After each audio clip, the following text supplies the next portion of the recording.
Across Britain's rural fields and hedgerows, the crack of a shotgun still carries a deep-rooted story of culture, tradition and rural identity. Yet, amid shifting politics and modern debate, the sport of shooting endures not as a relic of the past, but as a living part of British life that continues to shape communities, conservation and countryside heritage today.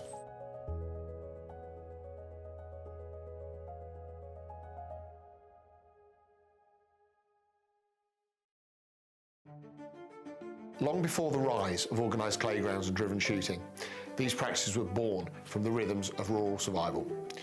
Fields worked by hand, game managed with care, and skills passed down through generations.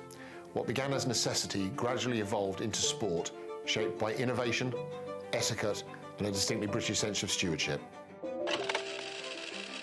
Over time, clay and game shooting in Britain has evolved significantly from its early roots, adapting to the expectation and realities of modern life. What was once driven largely by necessity and informal practice has become more structured, accessible and safety conscious, with regulated shoots, professional instruction and purpose-built playgrounds for welcoming participants from a far broader cross-section of society. Advances in equipment, training and land management have also reshaped the sport, while a growing emphasis on conservation, sustainability and responsible stewardship reflects changing public attitudes. Rather than remaining fixed in the past, the sport has shown a capacity to modernise, balancing tradition with progress to ensure it remains relevant and respected in what is contemporary Britain. As shooting has adapted to remain relevant, it has increasingly been shaped by the political landscape surrounding it, where debates over legislation, public safety and environmental responsibility now play a defining role in how the sport is understood and practiced in modern Britain. One of many of the ongoing debates is about the imposed game shooting restrictions. Many within the community see the current review of game bird releasing in England as a pivotal moment. What is presented as a regulatory measure introducing licensing requirements has raised concerns that it could, in practice, amount to a gradual ban by default, restricting the ability of shoots to operate as they traditionally always have. With similar approaches already implemented in Wales and Scotland, there is a growing sense that political decisions are increasingly shaping the future of the sport, not through outright prohibition, but through layered constraints that could fundamentally alter its viability and long-standing role in the countryside.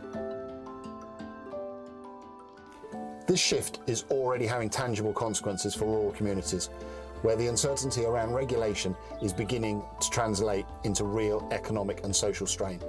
Many shoots are scaling back or reconsidering their future altogether, which in turn affects jobs that are often deeply embedded in local life. From gamekeepers and beaters to hospitality staff and small suppliers, local pubs, accommodation providers and agricultural businesses that rely on seasonal shooting income are also feeling the knock-on effects. Beyond economics, there is a growing sense of cultural erosion as traditions that have shaped rural identity for generations are put under pressure. For communities that already feel overlooked in national policy discussions, these changes can reinforce a perception that decisions are being made without fully understanding the interconnected role shooting plays in sustaining both livelihoods and the fabric of countryside life.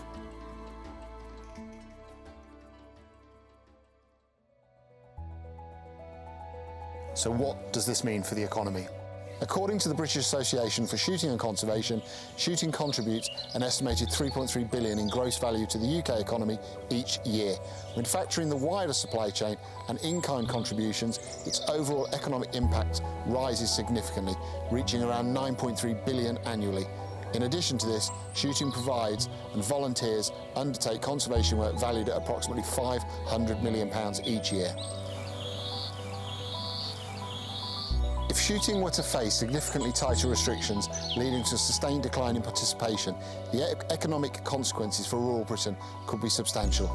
A reduction in shoots would likely mean fewer employment opportunities, particularly in areas where alternative work is already limited, putting pressure on households that depend on seasonal or full-time roles within the sector. The ripple effects would extend into the wider rural economy, with local businesses from feed suppliers to hospitality venues seeing a drop in demand. Over time, this could contribute to the gradual weakening of already fragile rural economies, increasing the risk of business closures and reduced investment in countryside infrastructure.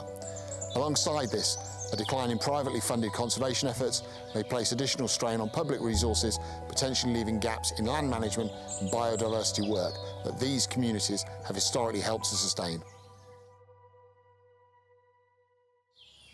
In the end, the story of shooting in Britain is not just about sport, but about people, place and continuity. For many rural communities, it represents a way of life, one that supports jobs, sustains local economies and helps shape the landscape itself. As political pressures continue to mount, the future of shooting hangs in the balance, raising a broader question. What is at stake is not only a tradition, but the livelihoods and identity of the countryside that have grown alongside it for generations.